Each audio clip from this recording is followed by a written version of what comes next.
The stars had always whispered, but no one had ever truly listened. For 1,000 years, the galaxy believed Earth was gone. A blue world once blooming with life, reduced, so the record said, to ash and silence after the final collapse. Even the greatest archivists of the Stellar Union referred to it only as Origin 3, a historical footnote. Humanity had scattered long ago, building colonies that forgot the scent of rain, the sound of ocean waves, the cradle that had named them. But silence, as the universe would soon learn, is never empty. Commander Ari Vale leaned forward in the dim glow of the Eidolon's bridge. The deep space vessel drifted near the edge of the Perseus Veil, a curtain of dark dust that even light hesitated to cross. Her crew had been chasing a myth, a pulse buried in cosmic noise, repeating every 21 hours, faint and old, like the echo of a heartbeat. "Commander, we've isolated the source," said Kaldre, the ship's sensor officer, his voice trembling with restrained awe. "It's not natural. The patterns... It's linguistic." Ari's eyes narrowed. "From where?" Kale turned to the display. A single blue dot pulsed on the holographic star map, a place no ship dared to travel anymore. "From Sol." The word hung in the air like a ghost. No one spoke for several seconds. Even the ship's hum seemed to fade. Sol, the forbidden system, sealed off by cosmic treaties, its coordinates erased from official maps. Ari rose slowly. Her reflection shimmered against the glass, eyes bright with the same fire that had driven explorers centuries before. "Run it again, amplify," Kale obeyed. The bridge filled with static, a low hum, and then a voice, not alien, not mechanical. It was human. "To all who remember, this is Earth." The crew froze. Every cell in their bodies seemed to vibrate with the weight of those words. Mira, the linguist, covered her mouth. "It's impossible," she whispered. "No transmissions have come from that system in 800 years. "Maybe it's a remnant," said Kale weakly. A dead relay repeating itself, but the signal pulsed again. The same voice, soft yet steady. "This is Earth, we are still here." Ari felt her chest tighten. The thought was absurd. The planet had been declared uninhabitable centuries ago after the solar storm cascade. Its orbit destabilized. And yet, there it was, the unmistakable cadence of a human voice across the abyss. "Record and isolate the message," she ordered. "I want full analysis." The Eidolon's AI, Lyra, flickered to life, her tone calm yet almost reverent. "Commander, the waveform carries something else. A subharmonic code buried beneath the message. It's encrypted, but old. Primitive by modern standards. How old?" "Roughly 912 years. Ari's breath caught. "That would date it near the end of the collapse, why, when humanity's empire crumbled and the stars turned cold." "Play the hidden layer," she said. Lyra hesitated for the briefest fraction of a second before obeying. The air filled with a rising hum, a chord of frequency so pure it resonated deep in the crew's bones. And beneath it, a single word repeated 3 times, not Earth, not Sol, it was a name. Gaia. The bridge lights flickered. A ripple of static washed through the comms array. Then, for a heartbeat, the galaxy itself seemed to shudder. Mira turned pale. "That word, it's ancient. Pre-Union language. A name that predates the colonization era. It means living world." Ari's voice was barely above a whisper. "The planet's calling itself alive?" Kyle swallowed hard. "Or, it's being called by something else." Outside, the darkness stirred. Long-range sensors began to scream with data. Distant civilizations, from the Atheran Shard to the Velan Ascendancy, all reported the same thing within hours. The same transmission had reached them too. Everywhere across the stars, beings who had forgotten humanity turned toward that long-lost system. And for the first time in 1,000 years, the galaxy listened. Ari stared at the glowing signal, its pulse steady and patient. The message wasn't asking for help. It wasn't a distress call. It was a declaration. "This is Earth. We are still here." The words burned into her mind like a promise. She didn't yet understand why, but in that moment she knew this. The universe had just changed forever. The cradle of humankind had spoken again. And every civilization, every empire, every ancient power among the stars felt the tremor of its return. The galaxy had heard a whisper, but whispers became footsteps, and now those footsteps were unstoppable. Across countless light years, fleets from every corner of known space began to converge. Starships of all shapes and sizes, Elegant explorers, towering war cruisers, silent traders, moved with one purpose: to see the source of the message that called itself Gaia. Yet no one could explain why Earth's name, spoken across the void, resonated with such force. Some called it myth, some called it madness. But curiosity, fear, and wonder wove a tapestry stronger than any law or treaty. Commander Ari Vale adjusted her grip on the bridge console as the Eidolon slipped through the outer edge of Sol's exclusion zone. The system appeared exactly as records described: scarred, lonely, and dangerous. Solar flares danced unpredictably across the dying corona. The planets shivered in their fragile orbits. "Report," Ari demanded. Kale Dre's fingers danced over the controls. "Radiation levels are off the charts, but the signal is stronger. It's pulling us deeper, toward the inner system. It's almost as if it's guiding us." Mira's eyes widened behind her visor. "A navigational intent?" "That would imply a consciousness embedded within the planet." Ari frowned. "Gaia wants us to come." "But why?"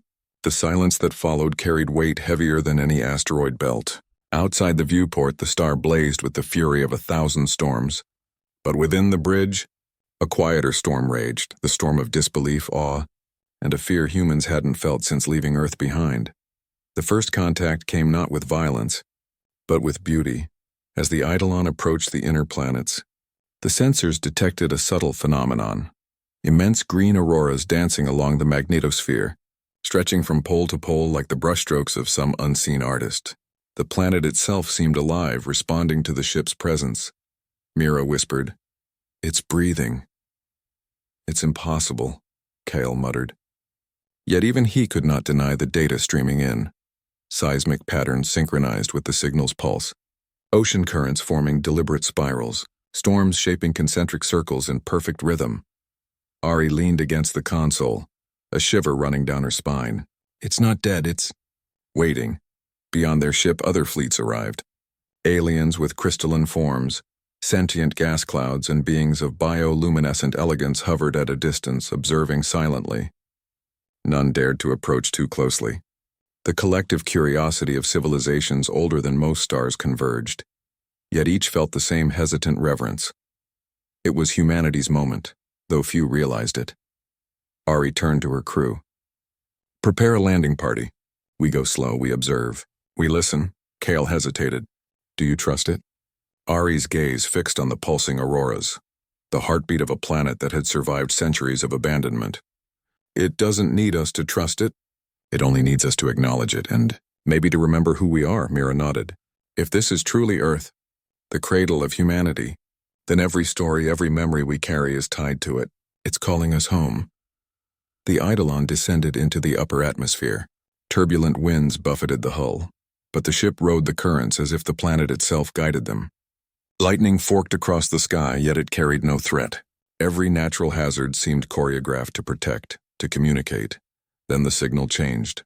No longer a voice, no longer a repetition. A melody filled the ship, subtle, ethereal, harmonizing with the crew's own heartbeats. Ari realized the truth.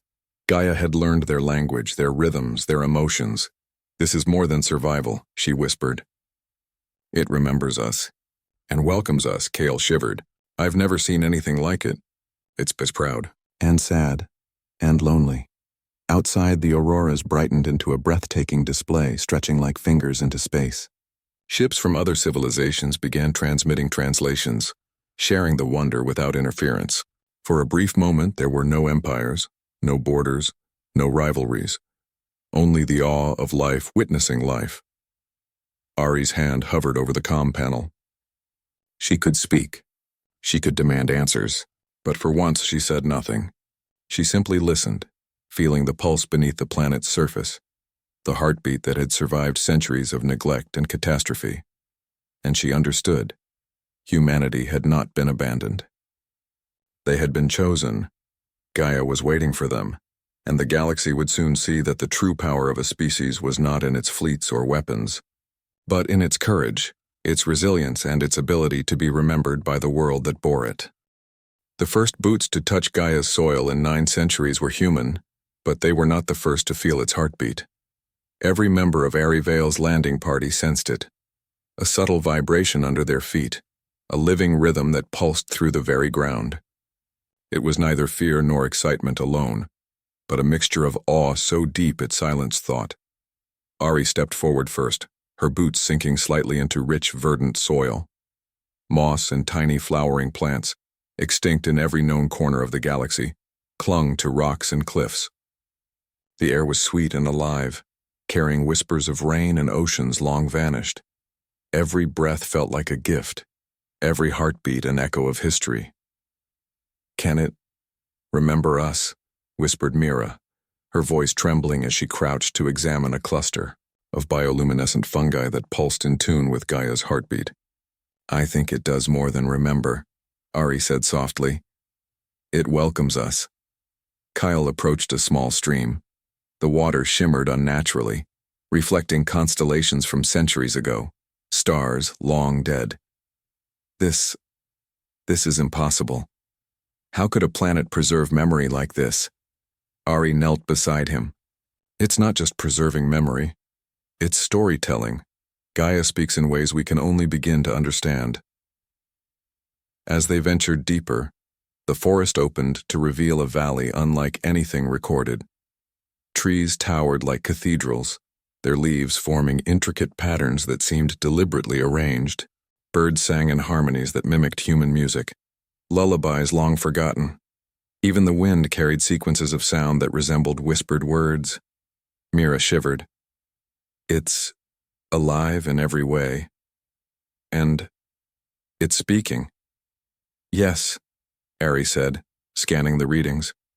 "It's communicating through memory, through life itself. Every organism, every sound, every pattern, it's telling the story of who we are, of who we were." The landing party walked in silence, each member feeling the weight of centuries in their bones. Then, from the center of the valley, a pulse of light rose from the soil, forming a delicate, almost translucent figure, humanoid in shape, yet made entirely of flowing light and flora. Ari froze. "A manifestation?" The being did not speak in words. Instead, images flashed in the minds of the humans, flashes of childhood memories, of ancestors, of civilizations lost and reborn. They felt the love of parents, the laughter of friends, the courage of explorers who had left Earth behind. Every joy and sorrow resonated in a symphony that left the crew gasping. Mira whispered, "It's us, all of us. Every human who ever lived.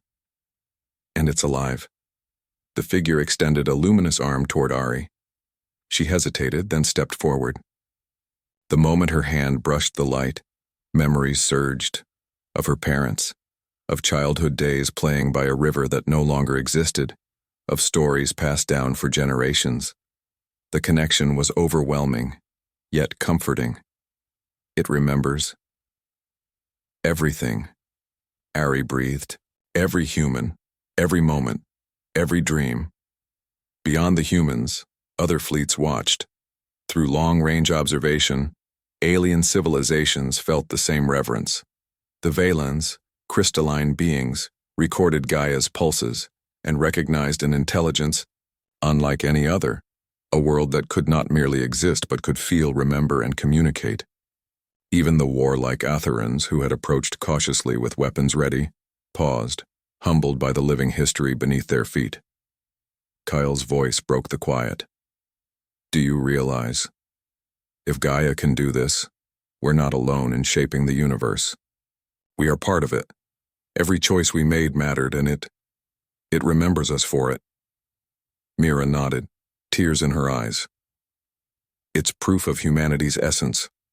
Not our technology, not our empires, but our hearts, our stories.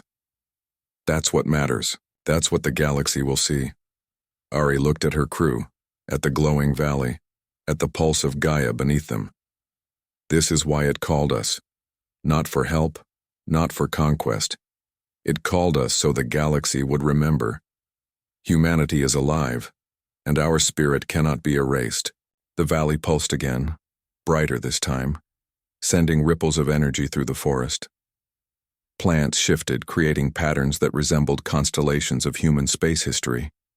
stars marking the rise and fall of colonies, rivers tracing paths of explorers, mountains shaped like cities that no longer existed. Every human emotion, every victory, every loss was etched into Gaia itself. The planet had become the ultimate archive, a living testament to what humanity had endured and what it had accomplished. And as Ari stepped forward once more, hand brushing the light, she realized that humanity's story had only just begun to be understood, not by humans alone, but by the entire galaxy. Across the galaxy, silence became a tremor. The revelation of Gaia did more than inspire awe. It shattered assumptions. Entire civilizations that had dismissed humanity as a minor, fragmented species now paused, reconsidered, and in some cases, trembled. A world that had survived collapse and remembered its people was no longer a relic. It was a presence, alive, aware, and capable of shaping the cosmos simply by being. Commander Ari Vale watched from the Eidolon's bridge as reports poured in. The Valons, crystalline beings who measured existence in harmonic vibrations, sent formal messages of recognition, a conscious world of unprecedented scale. Even the militaristic Atherans, who had initially deployed fleets to investigate potential threats, withdrew their warships and issued a declaration of non-aggression, stating, "A new force of nature has been observed." "It's not just Earth that's alive," Kale said, staring at the incoming data streams. "It's humanity's memory, embedded in a planet, and every civilization that witnesses it feels its weight." Ari nodded. "And every empire now knows that our story isn't written by weapons or treaties. It's written in life itself." Anopros, in the Sol system, emissaries from alien civilizations began to arrive, not as conquerors, but as witnesses. Their ships glimmered in the auroras, each species attempting, in its own way, to honor Gaia. The planet's heartbeat responded, resonating across all frequencies, uniting the observers in a shared awareness that transcended language. Even the Stellar Union, the central authority that had long enforced silence around Earth's coordinates, convened an emergency assembly. They debated not over sovereignty or territorial rights, but over something far more profound: the realization that a single living world could hold influence greater than fleets of knowledge greater than archives, and memories that could inspire loyalty or awe across light years. Ari and her crew explored deeper into Gaia. The planet's forests, oceans, and mountains now pulsed with recognition, responding to the presence of both humans and aliens. In the valley, where they had first encountered the manifestation of light and memory, the flora shifted again, this time into patterns that resembled maps, not of continents, but of civilizations. Mira gasped. "It's showing connections between humanity and the galaxy. Our history intertwined with theirs, even where we didn't know it." Kyle frowned. "Some of these colonies, they must have left traces, influenced species, even unknowingly. And Gaia remembers all of it." Ari's chest tightened. "It's not just a record, it's a message. Humanity's existence matters, and so does every action we take. We can't erase ourselves. And now, the galaxy sees it too." The reactions were unpredictable. Some empires reacted with wonder, sending fleets to join the observation and offering gifts in tribute. Others reacted with unease, fearing the implications of a planet that could project memory and influence perception. The idea that a single world could shape sentiment, culture, and understanding simply by remembering human history unsettled rulers, strategists, and philosophers alike. Meanwhile, humans across the fleets felt a new confidence. Long scattered, long forgotten, they now realized that Earth was not just a homeworld, it was a beacon, a living testament that humanity had endured extinction, collapse, and exile, and had emerged, remembered, and recognized not for conquest, but for resilience, curiosity, and the richness of its experience. Ari addressed the assembled human contingents via the fleet network.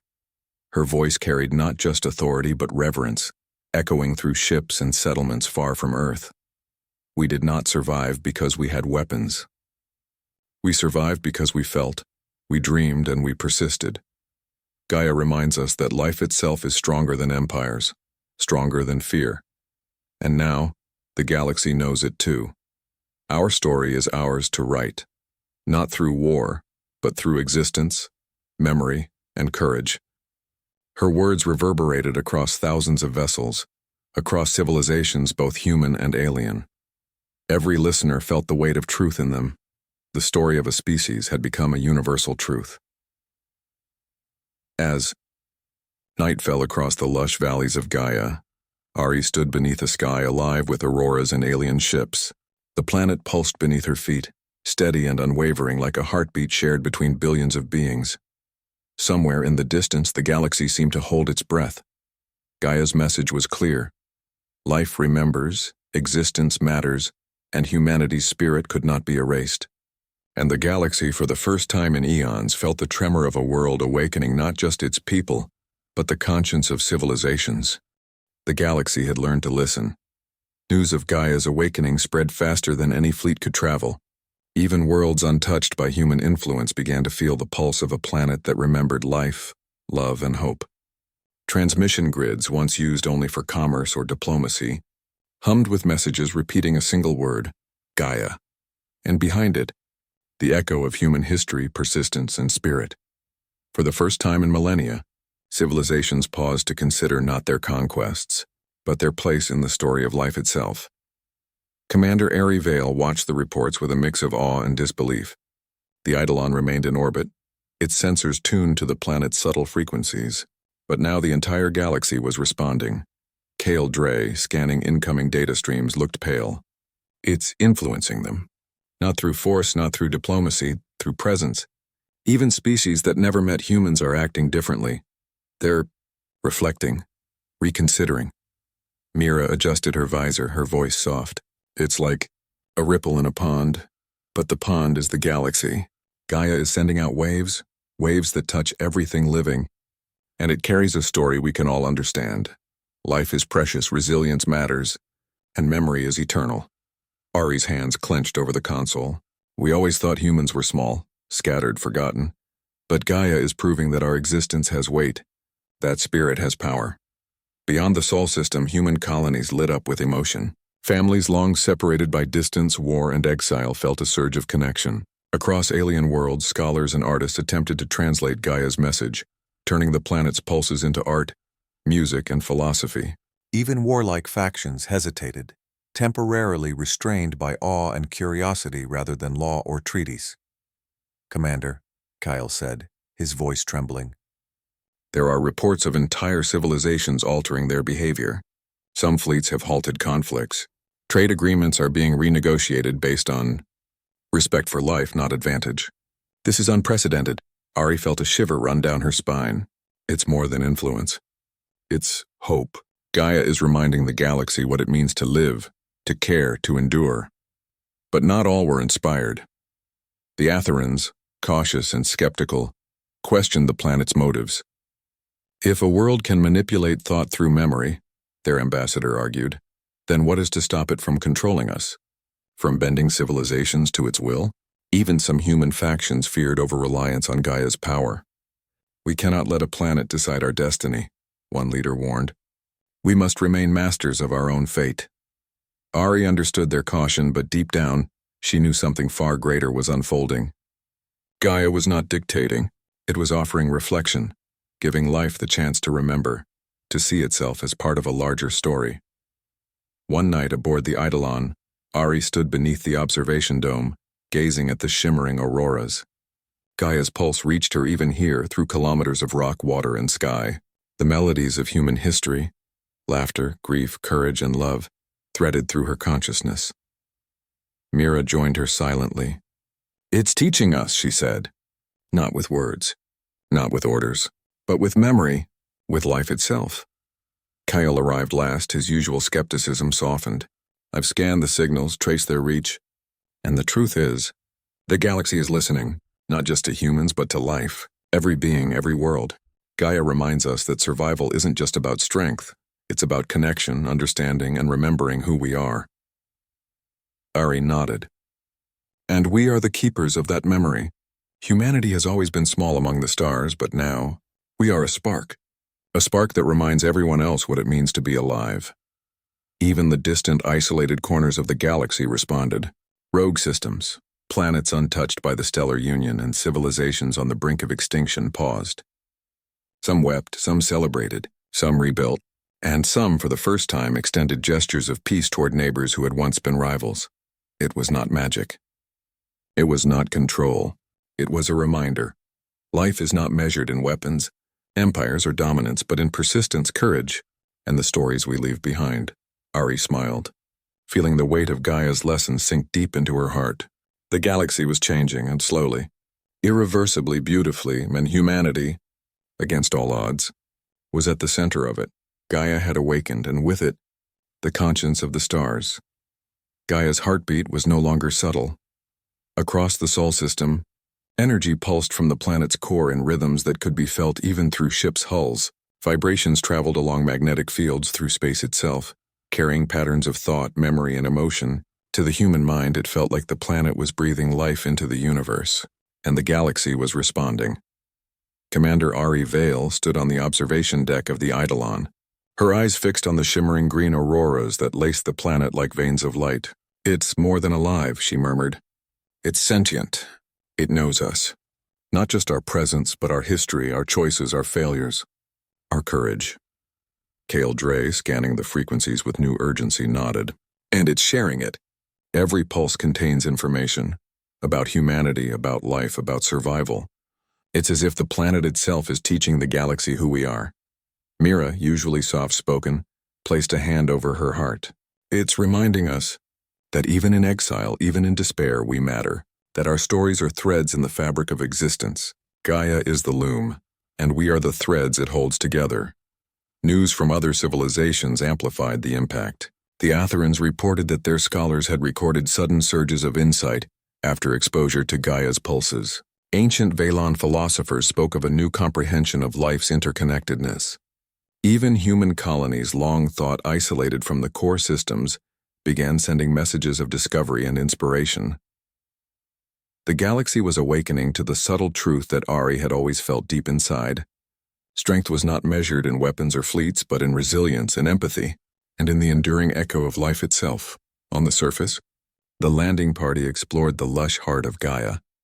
Forests stretched like oceans of green, with trees older than any human-built starship. Rivers glimmered with currents that seemed to store memories, flashes of human history, ancestral songs and stories of survival. Mira knelt beside a crystal-clear spring, running her fingers through the water. "These streams, they carry memories too. Look." She pointed as fish swam in patterns mimicking human constellations. "Gaia preserves our history in every living thing. Every plant, every drop of water, every creature is part of it." Ari reached out to touch the trunk of a towering tree. Its bark pulsed beneath her hand, radiating warmth. In that moment, images flooded her mind. The rise and fall of human civilizations, acts of courage in the face of extinction, moments of laughter and grief. The planet was alive with humanity's essence. "It's not just Earth," Ari whispered. "It's all of us everywhere. Gaia holds humanity's heartbeat." Kyle watched quietly, overwhelmed. "And if the galaxy can perceive this, if they feel it too, then we have something no empire, no warship, no technology can replicate. Humanity has left a mark that transcends boundaries, species, and time." Mira's voice trembled. "It's hope, pure hope. Gaia teaches that survival isn't just living, it's being remembered and remembering ourselves. That's the real power." Ari stood taller, feeling a surge of purpose. "And that's why we're here. Not to conquer, not to rule, not even to explain. We're here to witness, to learn, and to remind others that life endures, that humanity endures, and perhaps to inspire the galaxy to do the same." From orbit, Gaia's pulses intensified. Alien observers reported waves of emotion, comprehension, and wonder. Civilizations long locked in suspicion or rivalry began reaching tentative outstretched hands, not in war but in understanding. Treaties were renegotiated, old conflicts paused, and new alliances formed. The planet's message was unmistakable. Life is stronger than fear. Memory is more powerful than steel, and courage echoes through the ages. Ari felt the resonance deep within her. Humanity had survived not because of weapons or dominance, but because of heart, persistence, and the willingness to endure.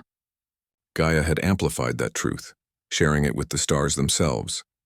And as the green auroras flared across the horizon, Ari understood something profound. The heartbeat of humanity was no longer confined to Earth. It was a pulse that now moved with the galaxy. Unstoppable and eternal, Gaia had awakened, and with it the universe had begun to listen. The galaxy did not awaken all at once. It began with whispers, the softest tremors that traveled along solar winds drifting through the void. And then, as the fleets gathered around Sol, as alien scholars, diplomats, and wanderers listened to Gaia's pulse, it became impossible to ignore. Humanity was alive, and the story of Earth, of the world that had endured firestorms, collapses, exile, and silence, demanded recognition. For centuries, humans had been scattered, thought lost, relegated to myths and alien histories. Now, in the light of a living planet that remembered every triumph, every sorrow, every hope, the galaxy paused. Commander Ari Vale watched the auroras swirl above Gaia from the Eidolon. Below, the planet's forests and rivers pulsed in unison with the rhythmic heartbeat that had survived centuries of abandonment. Every pulse carried a fragment of humanity, music, laughter, courage, grief, encoded into the living network of soil, water, and air. "It's beautiful," Mira whispered, clutching Ari's arm. "It's teaching the galaxy, teaching everyone who will listen that life matters." Kale nodded, his usual skepticism softened into awe. "We've seen civilizations bend under pressure of war or fear. But this isn't coercion, it's revelation. The galaxy is learning from Earth itself." Across light years, the influence rippled. The Valens, who had measured existence in pure harmonic patterns, recorded Gaia's pulse as a new frequency of understanding. The Atherans, who once feared the unknown, began reconciling with old adversaries, citing a newfound awareness that life could not be ignored. Even rogue systems far from Sol reported sudden acts of mercy and collaboration inspired by the echo of Gaia's consciousness. Everywhere humans have touched, everywhere humans have lived.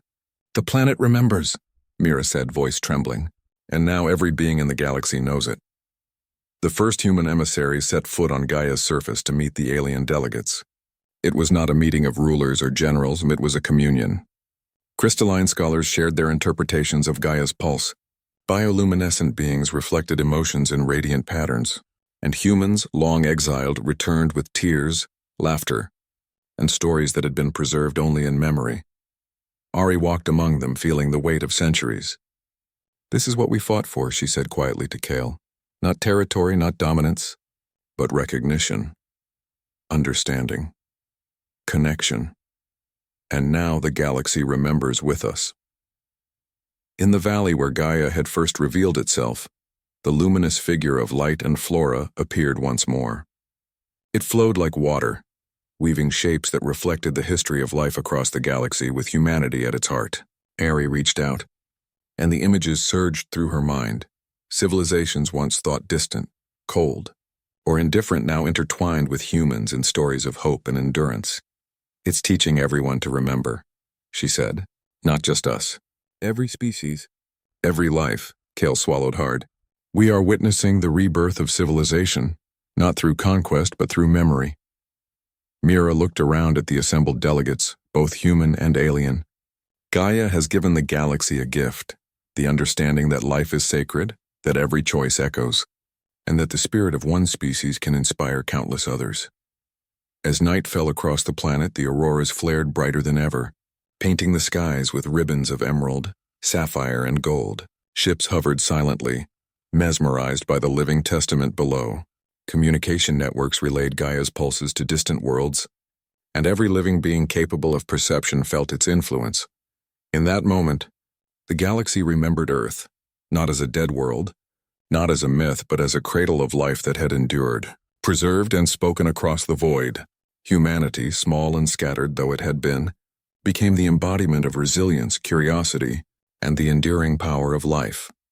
Ari Vale stood on the highest ridge of Gaia, gazing at the planets spinning in their orbits, the stars glowing far beyond, and the fleets assembled in reverence. She took a deep breath, feeling the pulse of Earth beneath her feet and the pulse of the galaxy around her. "We are alive," she said softly. We have always been alive, and now, so does the galaxy know. Gaia's heartbeat pulsed once, slow and steady, like a drum that echoed through space and time. It carried a single truth. Existence matters, memory matters, courage matters. Life, in its endless forms, endures. And in that moment, the universe paused to remember. Humanity had returned, Earth had spoken, and the galaxy would never be the same.